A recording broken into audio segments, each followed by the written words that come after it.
because we're forecast a load of snow. So luckily we can get ourselves on the move now, and we've been told to get there for 10:30, so all must be good.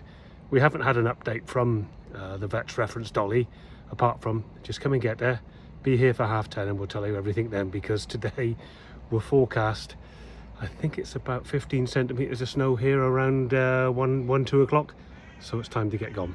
Morning, it's still that weird part of sort of Christmas, New Year, isn't it?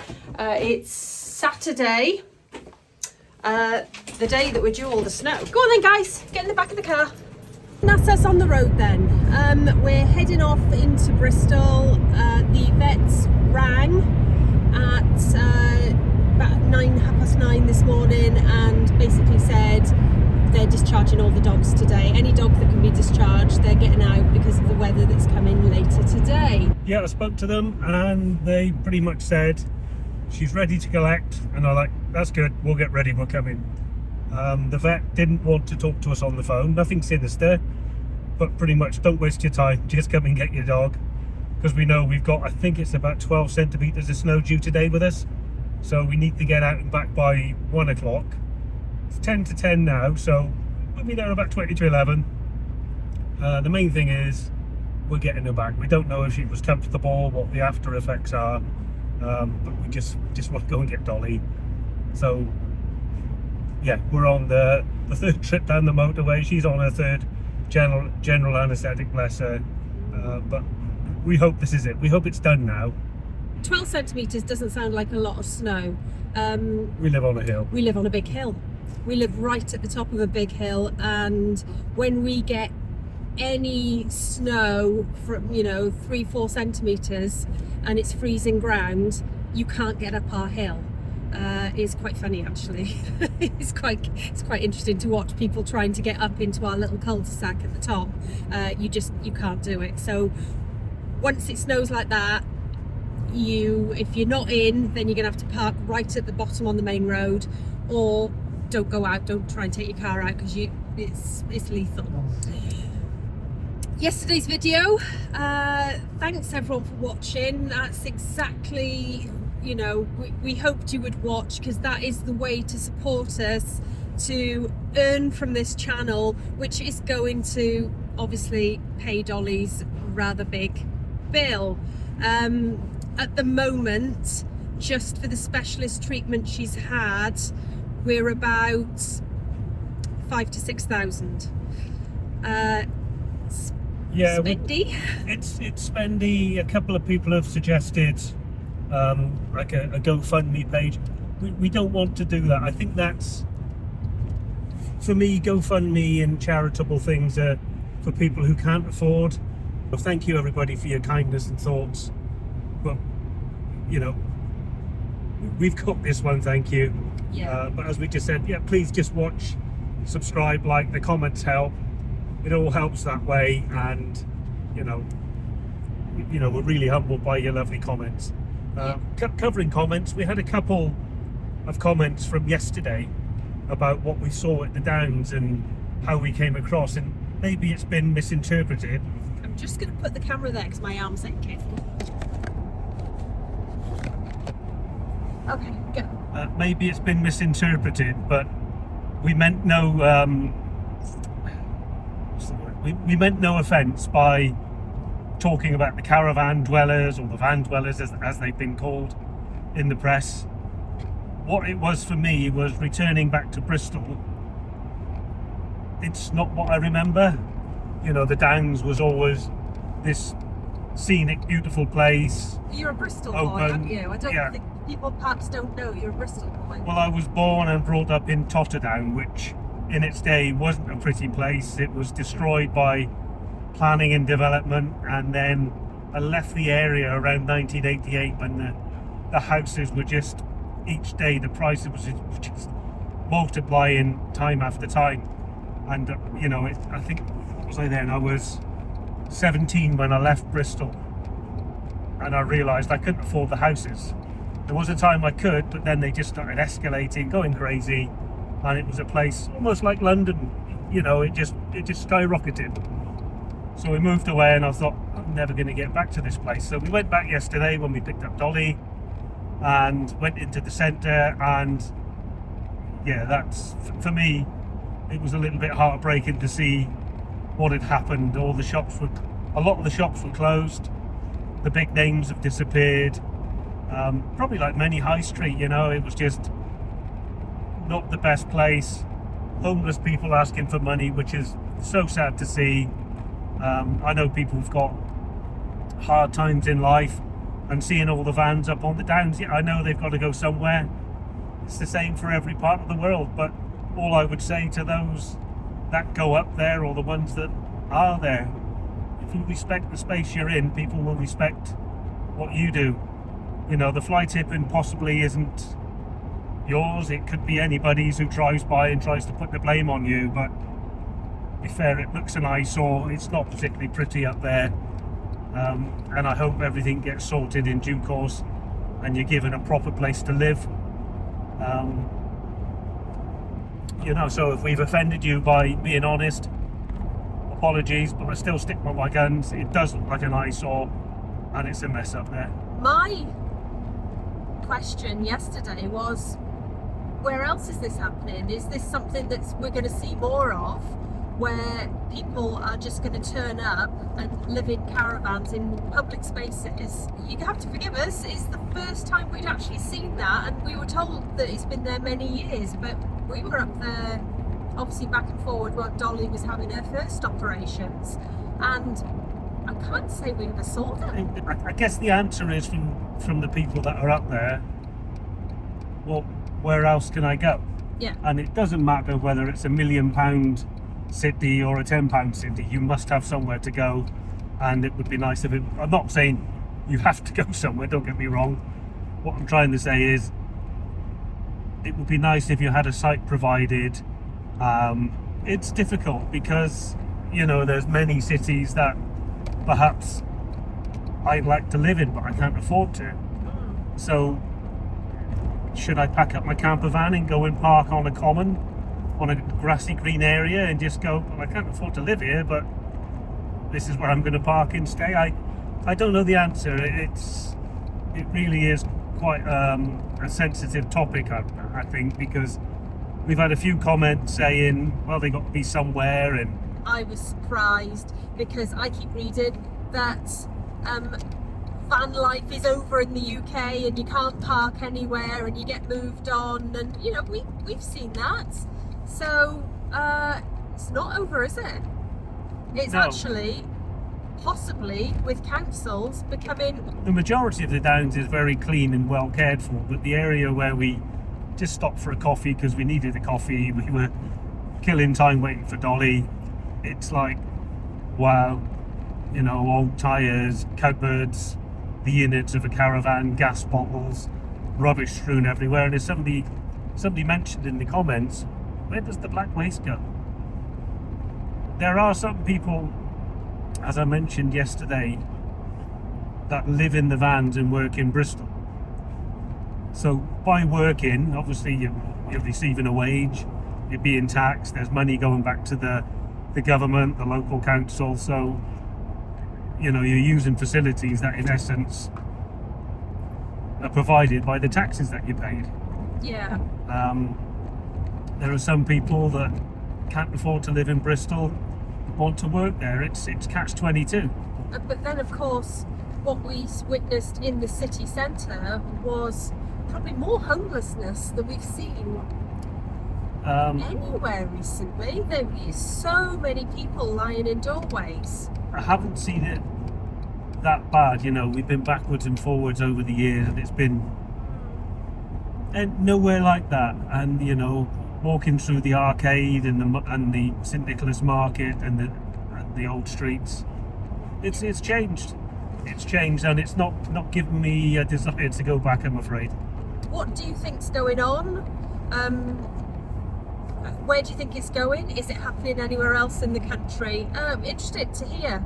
Apparently there are a couple of videos knocking around YouTube talking about what's happening on the Bristol Downs. So, you know, if you are interested in what's happening, go and have a look and see if you can find any of those. Yeah, there is a link in our comments. Somebody Oh, provided right. a link. I haven't had a chance to look yet. Well, what I'll do is I'll find that link and I'm going to pop it in our description. So if you fancy that, go and have a look, because this is interesting. It kind of does affect us as motorhomers, van lifers. I think it's an interesting topic. So definitely something worth being aware of, definitely something worth learning a bit more about. Anyway, let us know what you think. Of comments and hopefully not abuse, because, you know, we won't tolerate that. No, I'm speaking about Bristol, and I think I'm in a good place to speak about it because it was where I grew up as a kid and I seen it transition. Those of you that might remember Totterdown and the way that was destroyed, ready for the bypass and the motorways. I was in the aftermath of that and seen all the Phone said cuts. seen all the dereliction and, you know, the mess that entailed. And as I said, I seen the house what we lived in go from what was worth about 20,000, it went up to 80,000 in a number of months when it became the place to be. And then you could park in Totterdown and everything just changed. They were outpriced, they moved, certainly couldn't afford to go back. So I do have sympathy for those that can't afford it. I was one of them, so I had to move to an area where I could afford it. Wales. And I've spent most of my adult life in Wales, so I was only born in Bristol. There we are. Right. Nearly halfway there now. Nearly halfway there, closing in on Newport. Yeah. 50 mile an hour clean air zone, so Yeah. play by the rules there as we do. But Get our little girl back and see where we are with her. But anyway, we'll see you a bit further down the road. Okay, just arrived. We brought the team just to bit of you know, for Dolly. She likes to see them. So I just parked outside here, look, and we'll go in and get our girl. Okay.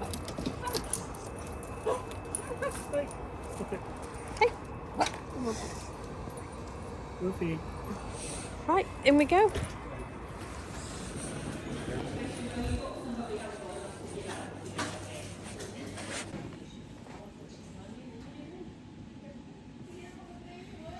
What are you shaking for?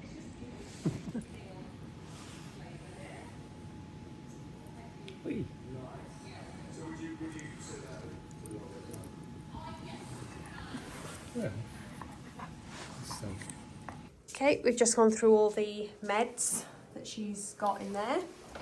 Oh yeah, that's a bag full. Yep, these two have had treats and more treats and more treats. It's prescriptions. No, you don't need anything extra, Wilfie. Pippa knows that's where the treats live. And we're just waiting, he's going to bring Dolly back in, so I'll film her coming in. Yeah, and he's also confirmed she's done a big wee this morning. Ah, yes. So that's good news. She's done a big wee, which she hasn't done for a while. Yeah. So it all looks good. There's a big page report of what they've done, but they've removed scar tissue from around the urethra. That's the right word, isn't it? Mm-hmm. So it means that she can now pee freely, which has been affecting her for some time, and it's just culminated in not being able to pee. But what we've got to do now is keep her quiet and apparently keep her away from these two. Fair enough, they're a pair of hooligans. Yeah. And you two. But yeah, we've got to keep her a close eye on her. She's not allowed to jump. You did suggest cage rest, but we'll, you know, because we're with her all day, every day. We'll just keep a very close eye. Go home and get the fire on and watch the snowfall. Yeah. I mean, we've done this before, haven't we? Because it's the exact same instructions for when she had all her other operations, and she's had, oh my God, so many. Poor little thing. I know. What? Pip. No, you don't shout. Dolly! Hey, Dolly! Oh, look, Here she is. see you. Oh, we've got her back. She's in the back, sleeping now. Yeah, she's managed to do a big wee, as we said. Obviously, you saw her coming out of the vets there. at reception as we left, we asked what the bill was, and that was, so far, apparently it's not been totaled yet. There's more things to go on it. It's a staggering £7,000. Not forgetting, on top of the 7,000, the 700 that we paid to our own vets on New Year's Day. So yeah, we're going home. in fact it was 800. I think Was it 800? the first payment to the vets locally was 350, Yeah. and I went down and paid another 450. Oh, right, there we are. So 800. Okay. you know, I think like we've always said, it's not about the money, but it's sharing what we've gone through so people are aware of, yeah, that's what vets cost these days. Insurance is wonderful if you can still get it, but A lot of you like us can't, as we mentioned, discovered. Dolly is pretty much uninsurable, or they wanted high premiums, co-payments and a maximum payout of, I think it was a couple of £1,000. But the main thing is she's back and she's going to be fine. Yeah. And then we can sort out the finances next week when we get the bill emailed through. We did ask them, and luckily they do interest-free credit, so we've taken up that option over 12 months. So once we get the final bill, at least we can break it down and Please bear with us. As you obviously just heard, it's a big bill and it's climbing. We're lucky we have the ability to work in an extra way to get this paid off, and so yeah, just bear with that. Sorry. But yeah, on our way home now. Waiting to see what the snow does. It doesn't look like it's going to snow today, does it? no, Looks and alright. it's 2.5 degrees out there, so it's warmer than yesterday's below zero. Yeah. So that usually indicates a bit warmer, a bit of snow. It's pretty, but hopefully it can come and go pretty quick. Yeah, I used to like it more when we didn't live on a hill. Last time we saw snow was in Spain, wasn't it? If you've not seen that video and you want to help pay Dolly's bill, pop back and have a look. It's in the start of January, February last year, and we were in Spain and we got hit by heavy snowfall in Canfranc. The way you can help us is to watch the videos, because obviously YouTube pays us and we pay Dolly's bill. So, you know, it's a simple way for you to help us, but it really does make all the difference, and it just means we'll be able to clear this bill, just to have our girl back. That's all we wanted. Get our girl back, get her in a position where it's not dangerous for her anymore. We're relieved, and Dolly is relieved. Dolly is totally relieved, you know. Yeah, and we're relieved both in mind and physically. Relieved of And in quite a bank lot. account. Yeah. Yeah. But as we said, we're not begging or scrounging. No. Merely, No. merely sharing what we've experienced. Not the best experience, but Yeah. ultimately, Dolly's behind and back with us. There's many dogs that go there, and They don't it's come not out. such a nice story. So, yeah. We've been lucky. Right. Oh, it's a motorhome.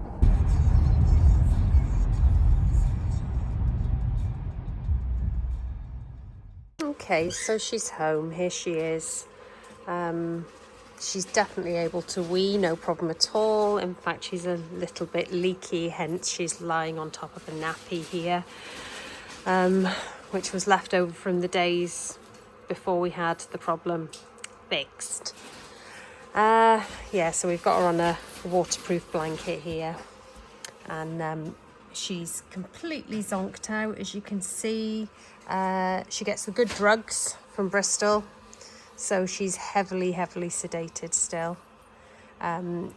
She's struggling to walk. She's very wobbly, but the wound's in there. You can see it's actually quite a long wound, as it was when it was installed, so we won't poke around and look at that yet. Yeah, she's home, so it's a relief. So Redders is over there lighting the fire. You can just see him in the corner of the room, and we'll just see how she goes.